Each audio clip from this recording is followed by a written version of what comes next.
here today. Help me now. Listen, sometimes the problems aren't that we are on the wrong track of life. Follow me here. But the problem sometimes lies with us competing in the wrong race altogether. Yeah. Amen. You see, let me paint the picture. Sister Morton, weighing 400 pounds does not automatically qualify you for the 400-meter hurdle. Amen. I hear you. Right. I hear you. You may want to consider shot put. Yeah. Are y'all hearing me? Amen. Know ye that they who run in a race run all, but one receiveth the prize. So run that ye may obtain. Only the best athletes, my brothers and sisters, only the best make it to the Olympics. To make it, one must be totally qualified, not only physically, but also mentally. Yeah. This qualification will require months and months of intense training. But all of this dedication, all of this hard work, and commitment to excellence by the runner, mind you, is for a corruptible crown. I don't want y'all to miss this. The Apostle Paul speaks of the winner receiving a crown made out of olive branches. Yeah. A corruptible crown that starts to wither the moment it's placed on the champion's head. Yes. But Paul encourages the Corinthians to see an incorruptible crown. Yes. A crown that would never wither, a crown that would never ever fade away. Yeah. Today's message is for everybody. Those of you that are familiar with sports know that the fastest race in track and field is the 100 meters. There are those who can run this distance in just under 10 seconds. In this race, every step is crucial.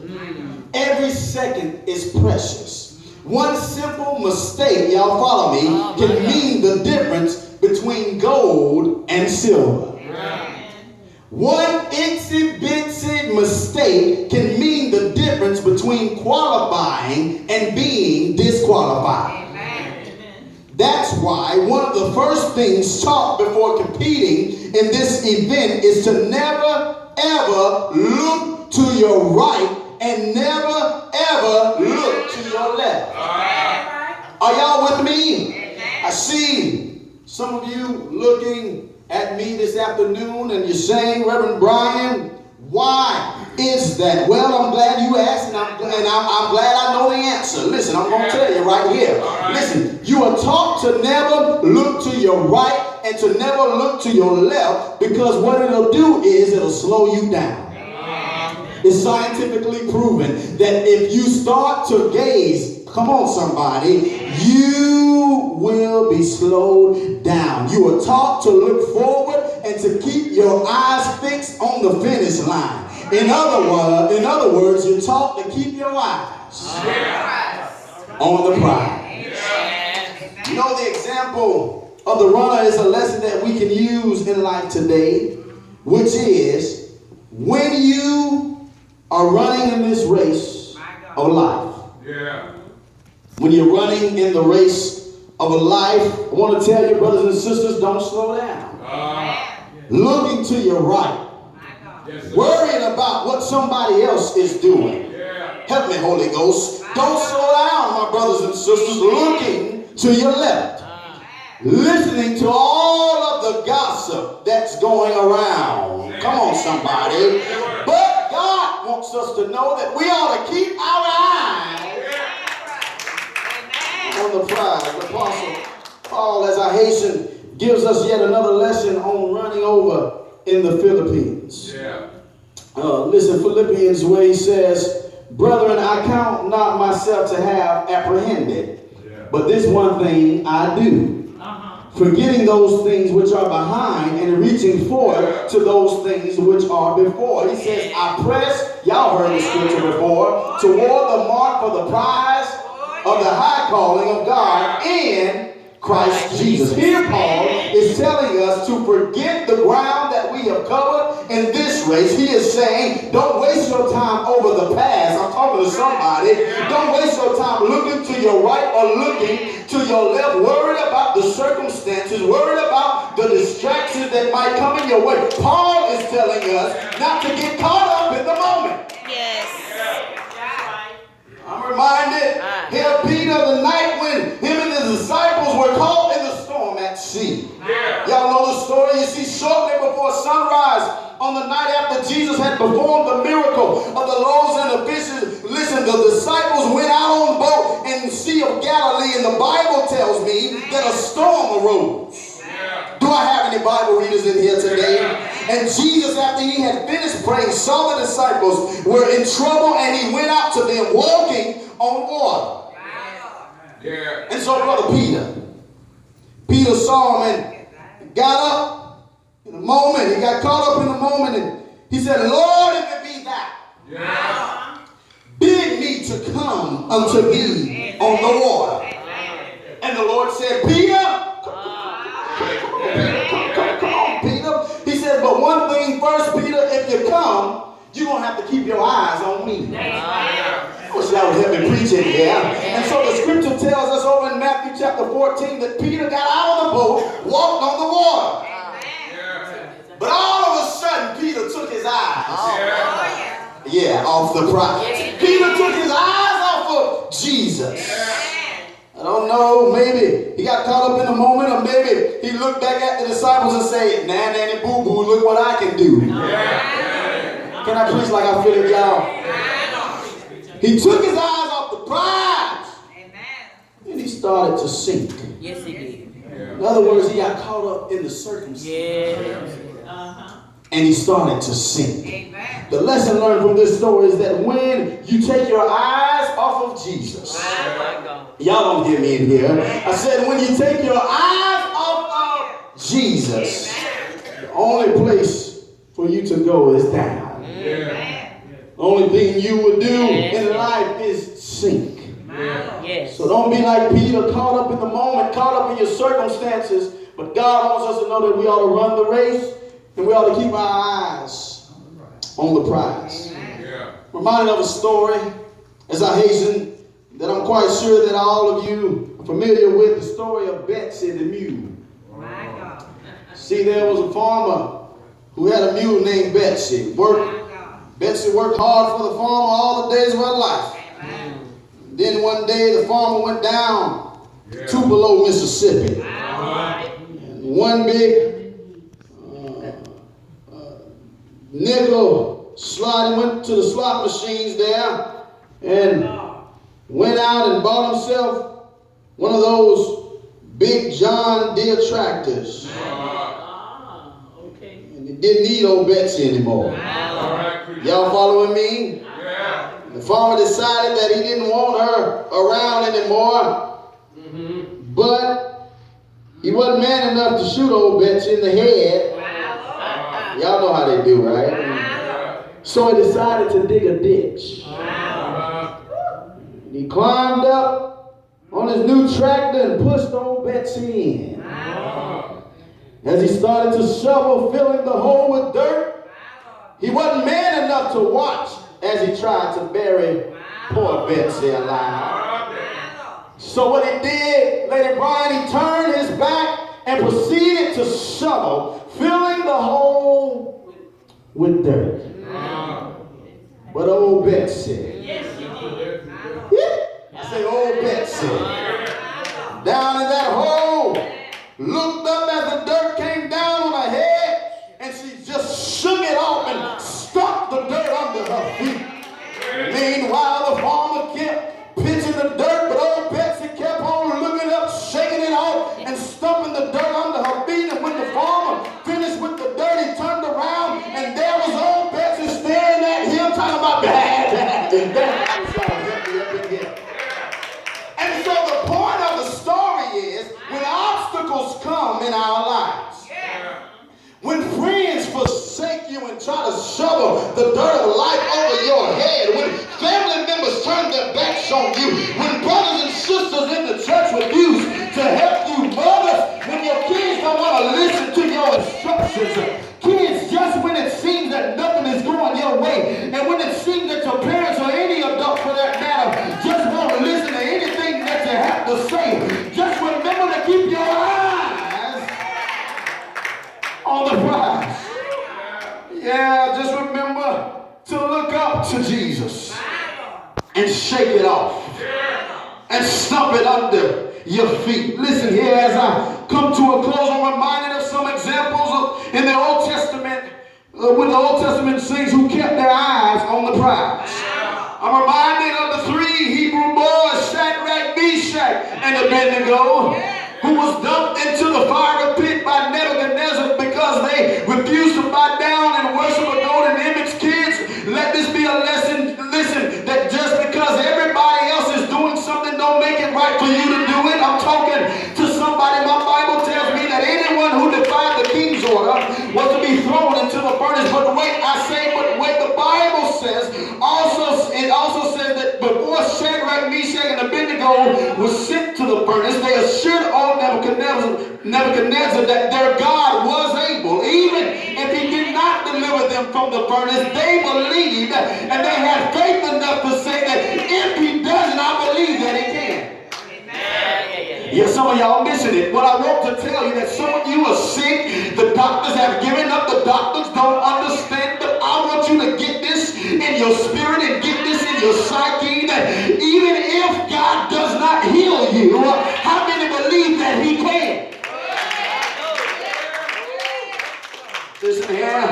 Listen, come here, David. I'm reminded of King David, who was at his best, not sitting on his throne wearing robes of purple and gold, but rather in the 23rd Psalm, passing through the valley of the shadow of death, when he cried out, I will fear no evil, for thou art with me, the rod and thy staff, they comfort me. Thou prepares a table before me in the presence of my enemy. Not only that, but most important, I'm reminded of my Savior, Jesus the Christ, my Redeemer.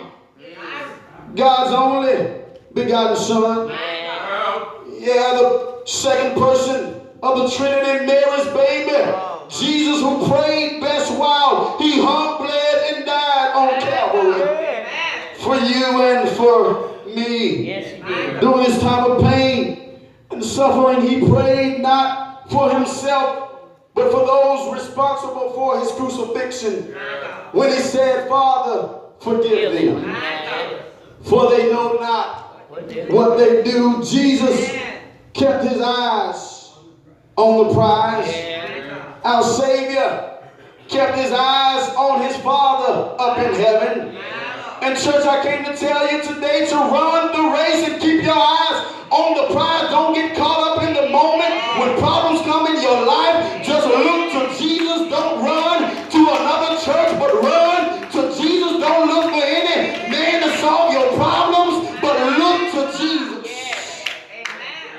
Tell your church, we need to start looking to Jesus. We need Jesus in our homes. Do I have a witness here? We need Jesus on the street corners, and we need Jesus on our jobs.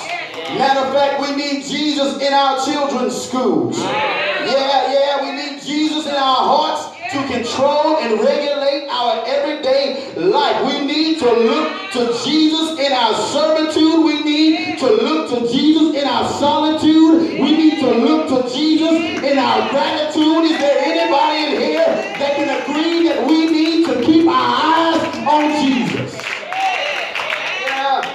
As I make my way to my sheet, I want to tell you, my brothers and sisters, that we ought to keep our eyes on the prize. We ought to keep our eyes on Jesus. I feel like preaching in this place. I want to tell y'all, Pleasant Hill, that we ought to keep our eyes on the prize.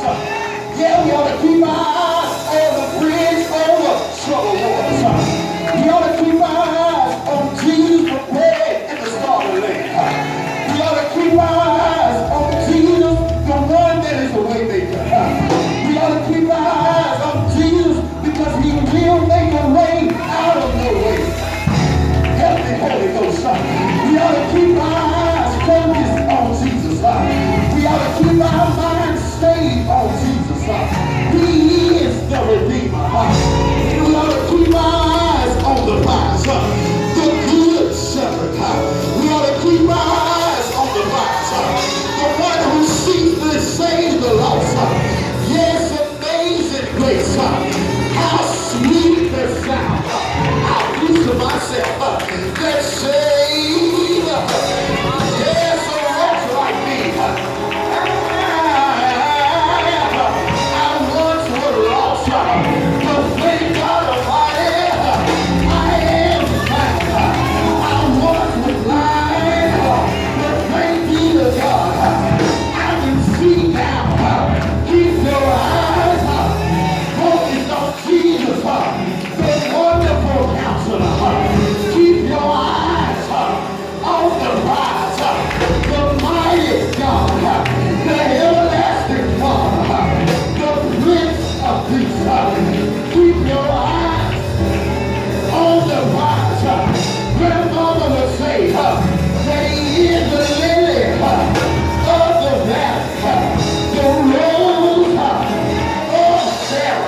And he's preaching. You know what?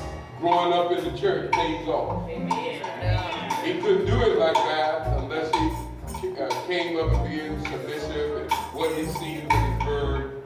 Thank God for this preacher. Then he bless our hearts today. Bless our hearts today. And you know what? Eyes have not seen, ears have not heard the great things that the Lord has prepared for this young man. If he's like this now at 30, just getting 30, if he's this way at 30, can you imagine where he would be and what he would be at 40? Good God Almighty. And I'm going to do everything I can. A preacher like this, I don't want a preacher like this come preaching to a $200 a week church. Amen. No. No, that's right. No. Not even a $300, not even a $500 or $600. That's right. No. That's right. No. He's got the gift. He's got the talent. A gift like that, that's $1,000 or $2,000 a week. Amen. It is. A preacher. It is. Amen. Now, some of y'all can't see that because you're right in little Gainesville. Well, that's nothing in Jacksonville and Tampa. That's true. Amen. I want to get him out of Alachua County. Thank you. He doesn't need to be here. Thank you. He does not need to be here. That's what I say now. I'm like Paul. This ain't what the John said. Paul said, "This ain't what the Lord said. This is what Miguel says." I'm doing everything I can. I want to push him to get whatever he needs. Ushers, let's give him a love offering while I'm talking. I want to push him to get whatever he needs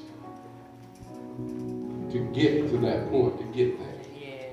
That's what a good pastor is. You want to push these young preachers and get them in there. Yeah, I want him to get whatever he needs to get, because a church like that, he's going to have a divinity degree or theology degree, and I want him to get that. But he's got a good road ahead of him. I don't want him to. Now, when I started preaching here, I've been saying $12.50 a week. But I was looking at the history of the church. I was getting $12 a week, not $12.50. $12, Jordan, a week. Many weeks I had to give that back.